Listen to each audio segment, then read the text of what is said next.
Um, my name's Ivan. I'm from Freeside Internet Services, and I'm going to talk to you today a little bit just about my Perl success story. I've got nothing to share with you guys technical. I am in awe of the technical prowess of this community, and I was thinking about what I could possibly rack my brain to come out here and share with you guys, and all I got is just a real short Perl success story about what Perl has meant to me and how it's been able to let me make a living. So the title of the talk is How Perl Helped Us Make $1 Million. $1 million sounds like a lot of money. You got a big pile of it on the table. What are you going to do with $1 million? You're going to buy a big pile of Raspberry Pis and plug them together into a giant Beowulf cluster. Unfortunately, all I did was hire half a dozen guys who forgot to give me their pictures.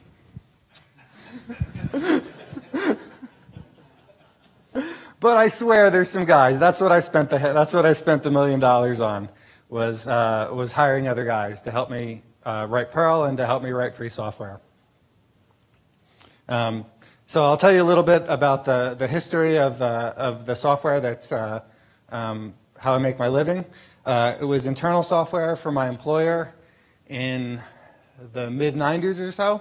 I was working for an ISP on the East Coast, and we were taking orders on paper, and I'd hand them over to one guy who'd type the paper orders into a DOS-based billing program, and paper would go over to another guy, and he would type in their Unix account, and the paper would go live in a filing cabinet. And somehow this didn't seem right to me. I'm like, we're an internet company, we're on the cutting edge, we're bringing internet to people, and we have a filing cabinet over there we look up our orders on. So I wrote that application for my employer. When they were no longer interested in it, I got the rights to it. I open sourced it. I put it out there. Perl gave me so much. I used so much free code. I used Linux. I used Perl. I use these tools every day, and I was young and idealistic, and I said, well, of course I built on this. I've just got to put it out there for everyone. So I did that, and I pretty much forgot about it. The .com bubble happened. I went to try and chase money somewhere else. Who knew what happened? But the consulting caught up with me. People were downloading the software. They were using it to run their businesses. They were adding patches to it. They needed help with it. And so eventually, probably like 15 years ago now, the consulting caught up with me. I started doing it full time, hired a couple of people. So now we've got a small team. We're the opposite of Booking.com or cPanel or these other guys out there. We're just half a dozen guys working remotely, all working on free software, trying to solve problems. We mostly work with internet providers, the guys who bring you your internet, the remaining ones who are out there who aren't, Comcast and Verizon. We work with small telcos, and we've had a big win recently with hosting providers or a hosting provider, but we're super thrilled to be helping Bluehost with their billing technology as well. Everything we do, like I said, is completely free and open source. We don't just use open source, but our application is out there. It's on GitHub. You can download it. You can help contribute to it. We don't have add-on modules. We're not doing split licensing. We're just doing a pure services, free software play. And when I wake up in the morning or the monthly payroll rolls around, and I'm like, oh my God, I make a living writing free software. Oh my God, I pay people to write free software. I'm just blessed. I can't believe how blessed I am, and I just fell into doing it. So let me tell you about a couple of the other things from the Perl world. You might have heard of us out there. We're kind of a silent part of the community. This is my first YAPC. But you may have run into business credit card if you ever had to verify your credit card checksums. This is a module that we picked up and have maintained for many years. You may also be familiar with business online payment. If you've ever done any payment processing, again, this is not something I started. This is just something we picked up and ran with. The Perl community had put out there really early. Business online payment is like DBI for payment gateways. So you've got your authorized net, you've got your first data, you've got all these different payment gateways, and they've all got a different way, different APIs and different web services APIs. And just like DBI, we put it all behind a common interface so that you're using authorized net, you want to switch to something else, you have a bunch of different drivers for that. That's been really popular, way beyond our project. It's been picked up by Interchange, the Perl shopping cart, and lots of other projects. If you paid for this conference with your credit card, it was processed through a business online payment module. So we also have business online third-party payment, which is similar technology for PayPal and other redirection type gateways. Again, helping people integrate these into their Perl applications and not be locked into a single provider. DBIX DB schema is something we put out there for the Perl community. It helps us model our database schemas and do the upgrades. It'll transform any Postgres schema or Postgres or MySQL schema into a newer upgraded one, do all of your schema update statements. So certainly has a lack of traction compared to business online payments. It's very easy to describe what it does. You need to run cards, you need this module. It's much harder to explain to someone why 5 years in they should have a schema model and the ability to upgrade any old code to the current database schema. But nevertheless, we try to be good citizens and put stuff out there. We've also got, to use the analogy I've heard earlier in the week, and that CPAN is a giant polluted river. We have our own set of flotsam we're contributing to the pollution out there, mostly for talking to the things we've had to talk to over the years, web services and third-party systems. So now I'm going to go ahead and praise Perl and tell you why that I'm able to make a living with this language and why I'm still, in 2015, really thrilled about what Perl has to offer us as a language. You know what number one is. CPAN is still the Perl secret sauce. Every time we need to do something, we go out there and we find somebody that's helping write code do it. If we didn't, we tried to be good citizens and put some code out there to do stuff. CPAN is it. That's all there is. So another thing that we found is that for our niche, Perl was a great culture fit. And I didn't even have the words for this until many years later. But if we were trying to work with ISPs and we were writing in Lisp or Visual Basic or some other language that wasn't have a strong Unix sysadmin get stuff done culture, then we would not be able to bring in the developers and the open source contributors that fit with our culture. Like I said, I didn't even realize that. I didn't have the vocabulary for it until many years later, seeing the culture around other projects.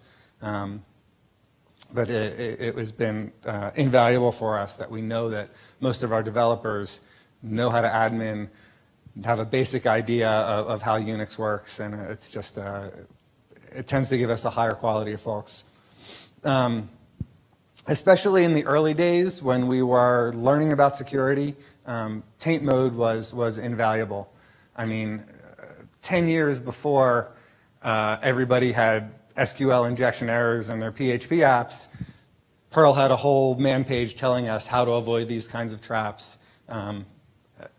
It's been something that's helped us write a secure application, meet PCI security requirements, and do so in a way that doesn't take a whole lot of extra developer brain power.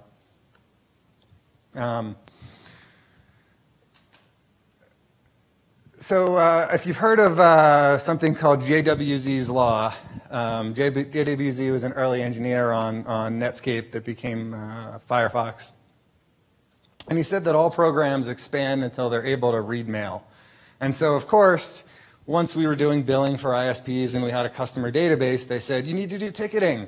and we looked around, we started writing our own a little, but in the end, I took all of Request Tracker, I imported it in my repository, and now Freeside is a ticketing system too.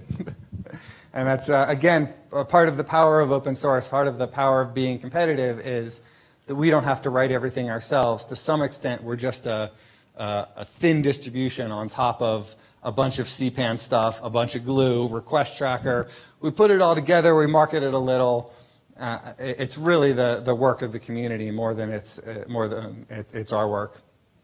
So having an entire piece out there by someone else that's open source under a compatible license that we're able to just Borg in, it's ours now. It's been really great for us to not have to develop every last module and every last piece of our software, because as I said, we're just half a dozen guys.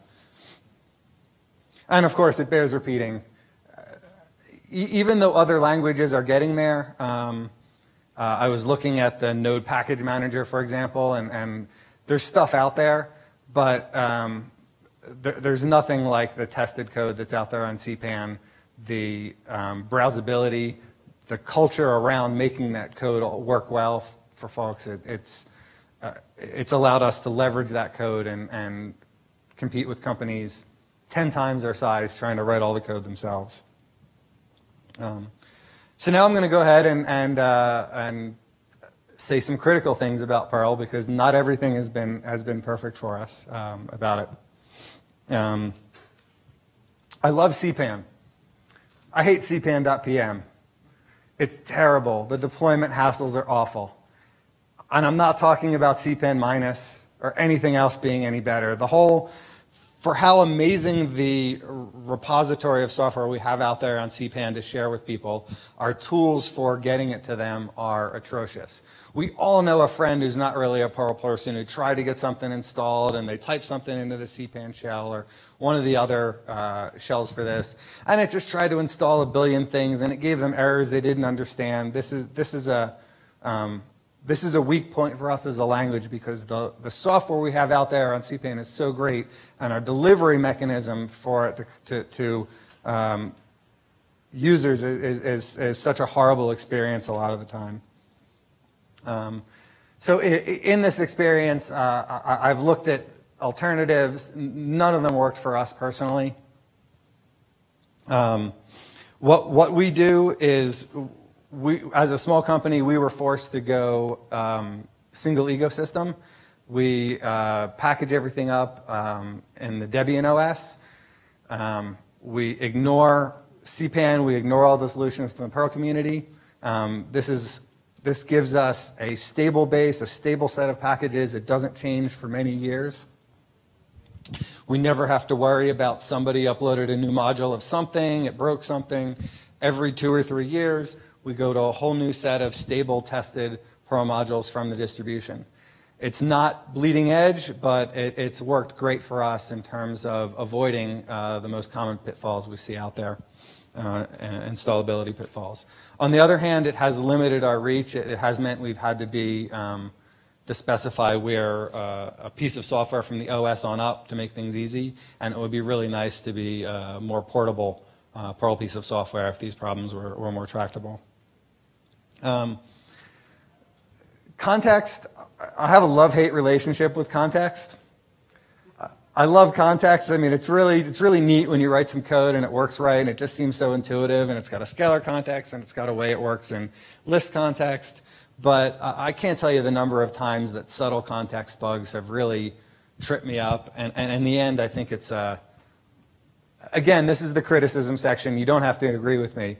But in the end, if it still trips me up all these years later, I'm not saying I'm any great programmer, but I've been at this for a while. It's something that people new to Perl are always having some difficulty with.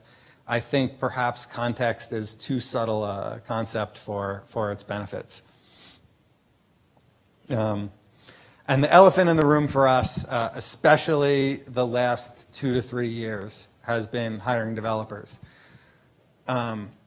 As someone outside the narrative, I've seen the Perl is you know, Perl has problems narrative. I've seen the Perl is dead narrative for a while, and I didn't see any direct effects of it until 2 or 3 years ago. It has become very challenging to hire Perl developers at the same price points as developers in other languages. Like you see with COBOL, like you've seen with other languages that are on the somewhat of a decline, expertise is getting more and more expensive. And for someone who's running a tiny, thin margin open source company, that's a pressure that's really tough for me. You know, I see the literature out there where people say, hey, you know, you should pay your developers what you're worth. Don't try to cheap out so much. And I'm not that company. There's nowhere else for the money to go. We've got, you know, we've got customers and we've got a little bit of a margin. And we try to take the best care of our guys that we can.